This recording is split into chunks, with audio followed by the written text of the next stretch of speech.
Bueno, mis amigos, regresamos a la segunda parte del programa esta noche, la otra realidad. Tu amigo Andrew Álvarez. Hoy no tengo taza, hoy estamos aquí en el vehículo. Creo que ya volvió la electricidad. Por fin, Caridad, pero ya estamos aquí metidos. Los voy a empezar a desmantelar para irme para mi casa.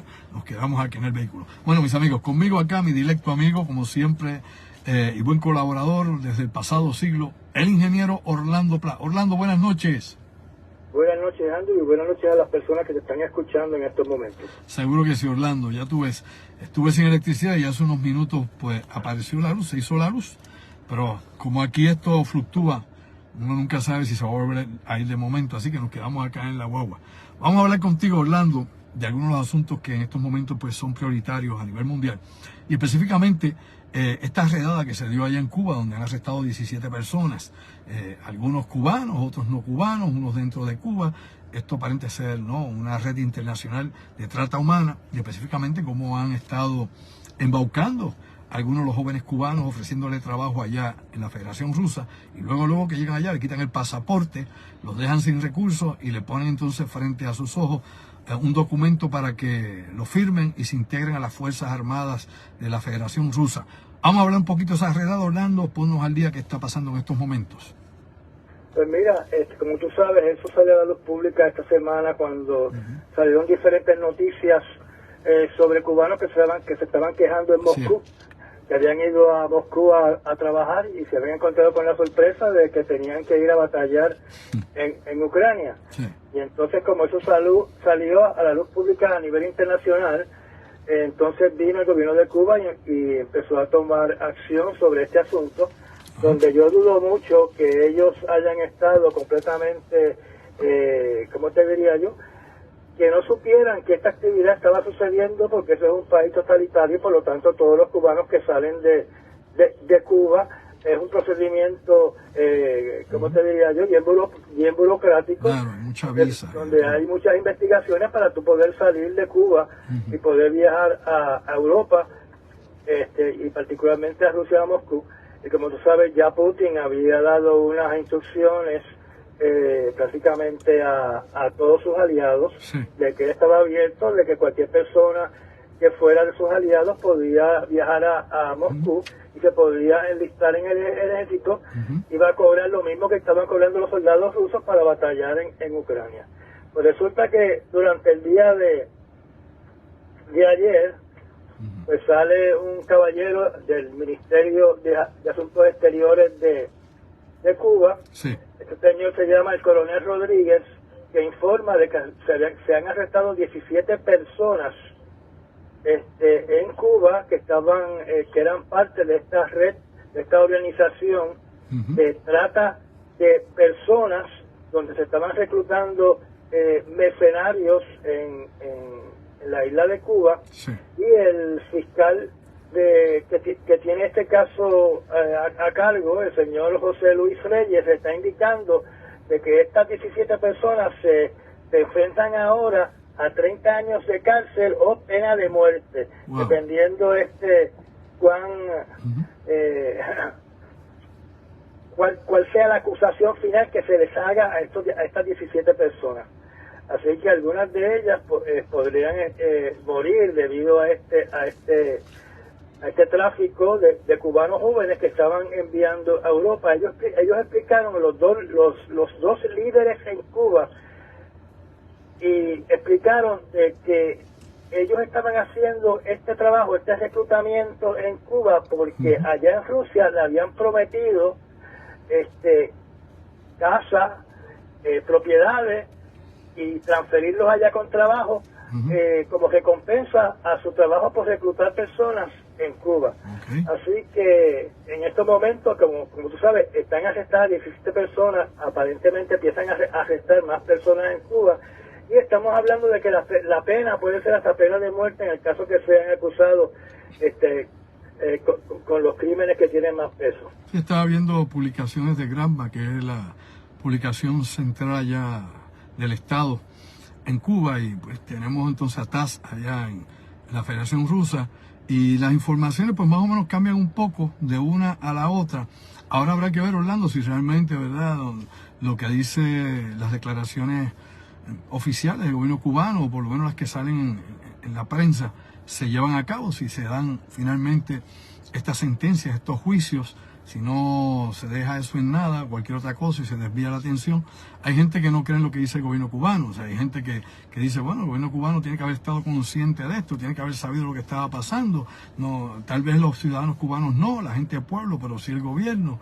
Que si las relaciones que tienen actualmente entre Moscú y La Habana, pues tienen un intercambio amplio de muchas cosas, inclusive intereses militares. Entre las cosas que se especula, ya tú sabes, desde Miami allá, de que empieza allá, como dicen los amigos míos allá del norte, las aguaceras, desde que empiezan allá en el exilio hasta lo que uno escucha en las redes. Tu posición, ¿tú crees, acá especulando tú y yo acá haciendo nuestro delivery sobre estas cosas, tú crees que realmente el gobierno cubano estaba enajenado o estaba ausente en todo esto? Bueno, a mí me hace sospechar que tienen arrestado a 17 personas y tienen todos estos nombres en secreto. No han dicho ni un solo nombre de las personas que han arrestado. Y entonces lo que está pasando en Cuba en estos momentos, que tienen una campaña de relaciones públicas con los Estados Unidos, repitiendo de que Cuba en ningún momento va a mandar mercenarios o va a permitir que mercenarios cubanos batallen en cualquier otro país que no sea en Cuba. Así que para mí, yo verdaderamente pienso de que personal dentro del gobierno debe haber conocido de que se estaba efectuando esta operación. Como expliqué anteriormente, es bien difícil salir de Cuba. Oh, definitivo. Así que tú tienes que pasar por un proceso gubernamental. Tienen que haber oficiales de gobierno que estaban participando en esta operación. Y eso de que hasta ahora tengan los 17 nombres en secreto, que ni siquiera se sabe quiénes son los líderes. Y lo curioso es que no han mencionado todavía el nombre de Wagner Group, que como tú sabes, Wagner Group está reclutando en diferentes países.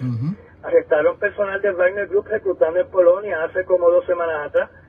Así que no es de extrañar que personal de Wagner Group haya intentado reclutar en Cuba, ya que Cuba es un aliado cercano y tiene una gran relación y una gran amistad. Y Cuba quiere lo mejor para Putin, porque Putin se comprometió hace como 2 meses atrás que iba a ayudar al gobierno de Cuba a echar adelante. No, definitivamente. Han estado reclutando en Serbia, intentaron en Polonia, como tú dices, han estado casi desde que comenzó el conflicto, sacando gente de Siria para pelear allá, buscando gente en Libia para pelear allá. Así que lo hemos visto sacándolos de África, lo hemos visto también llevando chechenos para allá, reclutando chechenos, aparte de los chechenos que ya de por sí han estado peleando en Ucrania, en Georgia igual, en Bielorrusia, etcétera. O sea que este es un modus operandi que ellos tienen. A nadie debe estar extraño, nadie debe sospechar de esto, porque se ha visto anteriormente y lo han hecho abiertamente. Ahora lo de Cuba, pues obviamente por lo que es, ¿no? Por la instancia en que surge esta situación, esta instancia, pues se nos da todo este revoltillo en la cabeza, pero también recordamos que hay voluntarios, hay mercenarios peleando a favor de Ucrania, que también se han reclutado para pelear en Ucrania. Así que esta es una guerra donde un lado y el otro pues hacen sus maniobras, hacen sus movimientos. No debe extrañar a nadie. Pero bueno, hablando de esos movimientos, Orlando, allá en Ucrania, se supone que las cosas que van a estar pasando en estos días, en este fin de semana, que va a haber mucha acción en el mundo, como mencioné yo en el pasado segmento, reuniones en China, reuniones en Nueva Delhi y otras situaciones más, la celebración de los 75 años mañana de Corea del Norte. Pues bueno, ahora van a haber unas elecciones forzadas precisamente este fin de semana en los territorios ocupados por Rusia allá en Ucrania. ¿Qué es lo que va a pasar allá? ¿A quién van a elegir, si es que van a elegir a alguien, Orlando? Pues mira, hay unas elecciones forzadas en Donetsk, en Lugansk, en Gerson, en Zaporizhia, en todos estos territorios que han sido anexados por Rusia. Y tenemos que entender que aunque Rusia tiene control de parte de estos, ¿cómo te diría yo?, de estos municipios, de estos condados en Ucrania, Rusia reclama de que cuando anexó estas provincias de Ucrania, toda la provincia le pertenece. O sea, eso es como si viniera un ejército, conquistara Barrio Obrero, entonces viene en Barrio Obrero, hace una elección para tener una legislatura, y entonces esa legislatura va a elegir un gobernador que va a gobernar a todo Puerto Rico, porque ellos tienen control de Barrio Obrero acá en San Juan. Pues lo mismo está pasando en Ucrania. Ellos van a tener elecciones que empezaron hoy hasta el domingo, donde las personas que están en las áreas que están controladas por Rusia van a estar eligiendo una legislatura, y esos legisladores van a estar eligiendo a su vez el gobernador de esa provincia de Ucrania. Naturalmente Zelensky está protestando, y está protestando las Naciones Unidas, está protestando la Unión Europea sobre estas elecciones que son completamente ilegales. Y como tú sabes, cuando Putin anexó esta provincia y convirtió a sus ciudadanos en rusos, pues le aplica la ley que cualquier cosa que hagan en contra del gobierno y de la operación militar especial de Putin, se exponen a ir a la cárcel por 15 años. Así que naturalmente están obligados a votar para lo que quiere el gobierno de Rusia, porque si no, lo van a clasificar como enemigo del Kremlin, enemigo de la operación especial de Putin, y van a terminar en una prisión. Sí.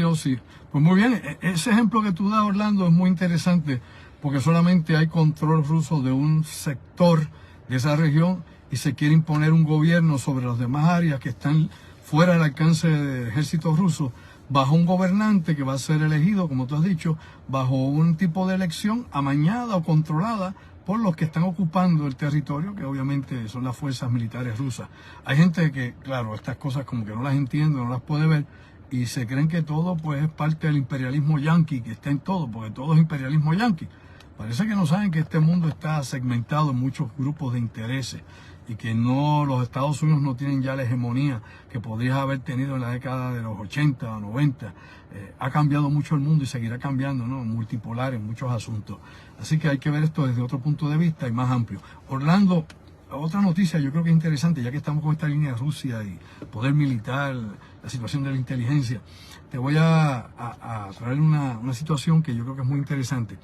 Hay personas, ¿verdad?, que oyen hablar de la seguridad o de la Agencia de Seguridad de Rusia, la FSB. Este es el Servicio Federal de Seguridad de la Federación Rusa, que de hecho se organizó en 1995, y el que lo dirigía en aquella época, antes de llegar al poder, era Vladimir Putin. No solamente había sido agente de la KGB, y este es quien hereda la KGB, precisamente la FSB. Y una vez cae la Unión Soviética en el 91, y en el 95 surge esta nueva agencia y se elimina la KGB, pues Vladimir Putin la dirige. Y luego pues Vladimir Putin entra en el proceso de alcanzar y llegar al poder hasta la actualidad, en todo eso que hemos hablado tantas veces y la historia como la hemos recogido. La gente tiene que entender que inclusive las unidades alfa, como los Spetsnaz, están bajo el control de la FSB, y que muchos de estos conflictos que Orlando y yo aquí hablamos, por ejemplo en Chechenia, en 94, en 96, en 99, en 2004, 2009, mejor dicho, que fue la última operación militar rusa grande allí, pues esta agencia estuvo involucrada en eso. Estuvo involucrado obviamente bajo la llamada Revolución de la Rosa allá en Georgia. Estuvo involucrado eso fue en el 2013, estuvo involucrado también en la llamada Revolución Naranja en el 2004 allá en Ucrania, utilizando la represión y utilizando y eliminando a individuos, como recordamos aquel candidato de Ucrania que lo envenenaron y quedó deforme y no pudo seguir, ¿no?, su carrera política. Traigo todo esto porque hay una noticia que yo creo que es bien interesante, donde nos demuestra que esta FSB, ¿no?, esta agencia de seguridad o Servicio Federal de Seguridad ruso, no es invulnerable. Hay una noticia que nos indica de que 2 de sus agentes fueron muertos por una bomba que fue colocada en un automóvil por los servicios secretos de Ucrania. Así que la FSB, que es la herencia de la KGB, y que tanta gente le teme en el mundo, porque si nos acordamos de los que han sido muertos en diferentes partes del planeta, allá en Gran Bretaña, por ejemplo, los que fueron muertos o eliminados en algún momento, ¿no?, como fue el caso de Alexander Livanenko, que lo tenían de traidor, la FSB lo eliminó. Bueno, Orlando, ¿qué pasó con estos agentes de esta agencia? ¿Dónde los eliminaron? ¿Y quién fue quien alegada y supuestamente puso la bomba? Pues mira, como tú sabes, la agencia de inteligencia de Ucrania, muchos de ellos pertenecieron a la KGB, así que ellos están educados con la escuela de la KGB, así que conocen todo el sistema operativo de la KGB, que ahora pues, naturalmente la KGB es la FSB. Pues ocurrió un evento en la ciudad de Olevsky. La ciudad de Olevsky es la ciudad que queda al otro lado del río Dnieper de la ciudad de Gerson. ¿Okay? Pues sucede que esta agencia de inteligencia de Ucrania mandó unos agentes a la ciudad de Olevsky para que le pusieran una bomba a un vehículo de 2 agentes del FSB, donde ellos filmaron cómo se montaron los agentes en el carro, prendieron el carro, echaron a correr el carro y el carro voló en 1000 pedazos, asesinando a estos 2 agentes de la FSB. Pero estos no eran 2 agentes comunes y corrientes, estos eran 2 agentes que estaban especializados en torturar a prisioneros. ¿Sí? Así que ellos estaban, los agentes de Ucrania estaban ejecutando a 2 de los agentes de la FSB que se encargaban de las torturas a los prisioneros ucranianos y a aquellos ciudadanos que no obedecían las órdenes naturalmente de los rusos en el territorio ocupado. Se dice que en la ciudad de Gerson se encontraron unos 10 centros de tortura. Y las investigaciones del fiscal de Kiev en Ucrania dice que hasta ahora tiene más de 700 casos de ciudadanos ucranianos y soldados ucranianos que han sido torturados por agentes del FSB. Y no solamente es tortura física, también son violaciones y actos sexuales y otro tipo de tortura psicológica. Todo este material se está recopilando porque en estos momentos, en el día de hoy, se estaba reuniendo ¿cómo te diría yo? Una representación del Congreso de los Estados Unidos en la Corte de La Haya, allá en los Países Bajos, donde están tratando de que se le formulen casos por genocidio al señor Vladimir Putin, donde no solamente se van a presentar estas torturas que se realizaron por los rusos en Ucrania, sino también se van a coger todos estos casos, como el más reciente, que fue el bombardeo en este mercado en una ciudad de Ucrania, donde fallecieron 17 personas, 32 personas resultaron heridas y todavía hay 6 personas que están hospitalizadas con un respirador tratando de sobrevivir. Wow. Óyeme, esto es verdad como parte de la naturaleza humana. Las fuerzas militares, la inteligencia, los que trabajan en este mundillo, ¿verdad? De la tortura, de contraespionaje, del espionaje, de todo esto. Yo recuerdo también, haciendo memoria, que tú hablas de la tortura, pues me acuerdo de la cárcel de Abu Dhabi allá en Irak, donde se torturaba a los prisioneros sexualmente y de muchas formas, se vejaban de muchas formas y maneras, y que muchos de estos soldados pues sí fueron llevados a corte y fueron acusados y se llevó todo un procedimiento. Y traigo esto a colación, aunque no está directamente relacionado, porque es bueno que la gente sepa que todas estas cosas se dan, tal como surgen prisiones, por ejemplo, clandestinas. Y muchos de estos países, Estados Unidos tiene la CIA, prisiones clandestinas, lo sabemos, y barcos que son prisiones, que están navegando probablemente en los puntos donde no hay navegación comercial, como puede que estos países lo tengan también, como lo tenía Rusia, ¿no? En el archipiélago allá, Gulash, entre tantas cosas más. O sea, uno tiene que darse cuenta cómo es ese otro mundo de represión donde nos someten.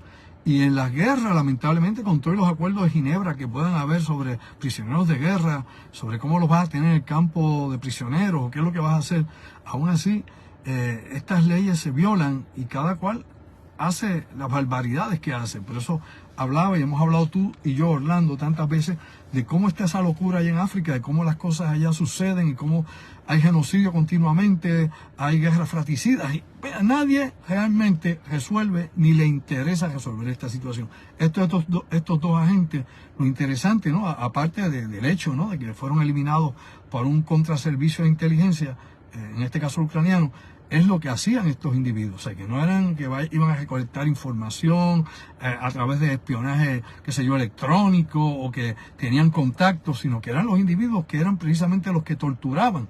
Como pasa en todo el Oriente Medio, que tú tienes a los saudíes expertos torturando, como a los egipcios, que torturan a quien usted ni una idea tiene, a su familia y a todo el mundo. Orlando, para salirnos de ese punto, qué sé yo, tan oscuro, otro punto también que es oscuro también, es medio gris. Óyeme, surge la noticia esta, y yo mencioné algo ligeramente, esto ya para ir cerrando el programa, para que vayas ya cerrando, ¿no?, el análisis en este último segmento.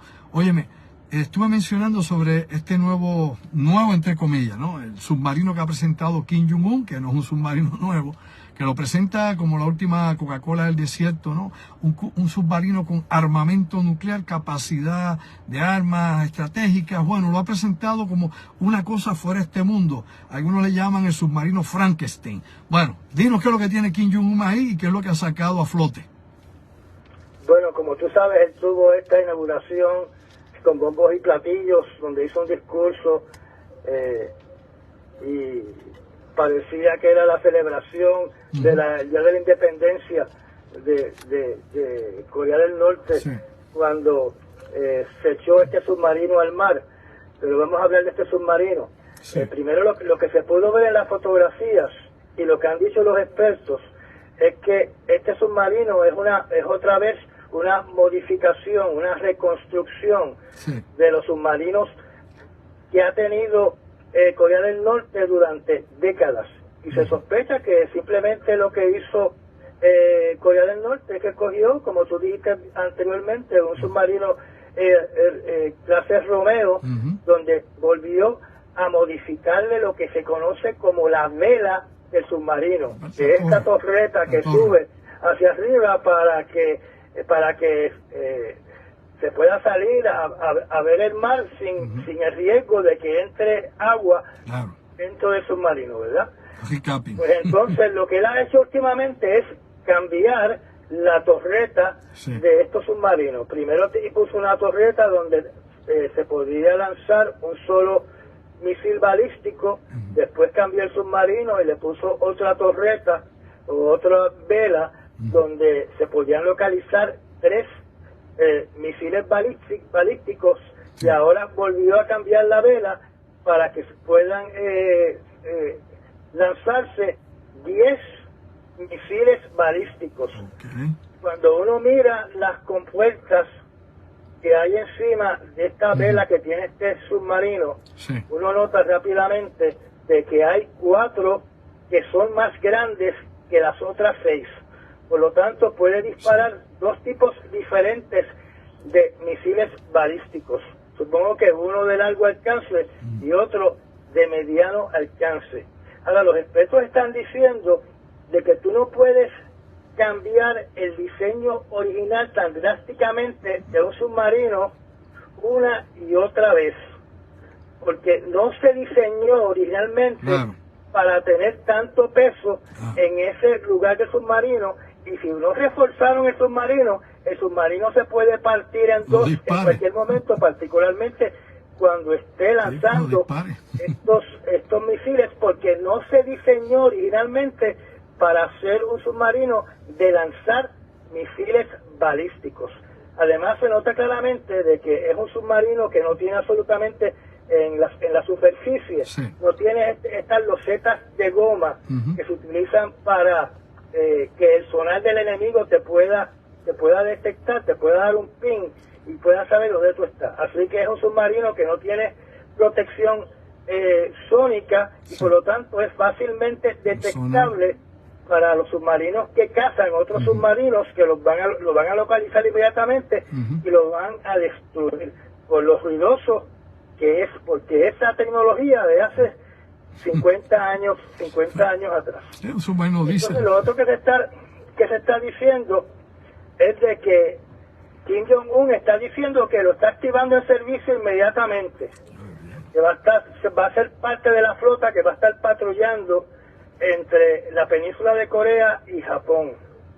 Y eso nunca se hace, porque cuando uno entra a servicio o vota a armar un navío o un submarino, tiene que pasar un periodo de por lo menos más de un año en pruebas para asegurarse de que todos los efectos se corrigieron. Porque si no, lo que tiene es un navío que se puede hundir en cualquier momento. Ay, mi madre. Así que los expertos le ven muy poca vida a este submarino en el caso de que se desarrolle un conflicto bélico con Estados Unidos o con Corea del Sur, porque de la manera que está diseñado y por ser tan ruidoso, no va a durar mucho tiempo en el campo de batalla. Bueno, yo recuerdo, esto más bien parece, ¿qué te diría yo? En el 2015 habían hecho un enorme desfile nuevamente celebrando, ¿verdad?, la victoria del 53 según Corea del Norte, y la crítica que hacían los especialistas en el campo de armamentos, ¿no?, y los analistas militares, era que lo que estaban presentando en el 2015 en la parada eran fake, ¿no? Eran maquetas de cohetes, de armamentos, que no eran armamentos realmente, sino que era para impresionar, ¿no?, de forma como disuasivo, ¿no?, corazas, el interior, el fuselaje exterior del arma. Exacto, para impresionar a Corea del Sur o a los Estados Unidos, como si fuera tan fácil hacer ese aguaje como se hacía en la Segunda Guerra Mundial. Y este submarino, pues más bien parece un dummy, Orlando, parece un dummy por lo que tú describes, que no tiene capacidades operativas y obviamente al alterarle tanto la silueta del submarino y no tener siquiera sistema para, como te he dicho, el sistema este de goma o el sistema avanzado que pueda haber para eludir los sonares de los equipos más avanzados, pero obviamente es un blanco fácil. Yo creo que él más lo tiene ahí como propaganda para demostrar que tiene un submarino que no sirve para nada, pero ahí lo tiene como tener los dummies aquellos que ponen en las paradas. Es lo que yo creo de todo esto. Otro problema que surge cuando tú estás utilizando un submarino una y otra vez es que se produce el fenómeno de fatiga estructural, y en cualquier momento pues se pueden quebrar los elementos estructurales dentro del submarino y se puede ir al fondo del mar, porque este es un submarino que recordemos que es un submarino que debe tener como 50 años, porque eso es lo que dicen los peritos en estos momentos, que esto es que él cogió un submarino vegetorio y lo reconstruyó para que pueda lanzar 10 misiles balísticos. Bueno, vamos a ver qué pasa con este entuerto de Kim Jong-un y con todas las cosas que están pasando aquí ahora en nuestro mundo. No es fácil, hay que estar pendiente a las oscilaciones del mundo y la civilización. Hacia dónde vamos, vaya a saber. Orlando, ya que terminamos, ¿dónde, cuándo y cómo te pueden ver nuestros amigos acá en YouTube? Bueno, yo estoy poniendo mis videos, ya sea en mi página de Facebook, Orlando Pla Blog, o preferiblemente en mi página de YouTube, Orlando Pla Podcast, donde monto videos de noticias prácticamente todos los días. Así que ahí me pueden encontrar y los invito a que se hagan miembros de mi canal de YouTube. Seguro que sí. Orlando, gracias como siempre. Buen fin de semana. Espero que no se te vaya la electricidad con el susto del huracán, ¿verdad? Acá pues ya regresó. Así que vamos a estar todos positivos y a ver qué nos depara el futuro. Hasta la próxima, Orlando.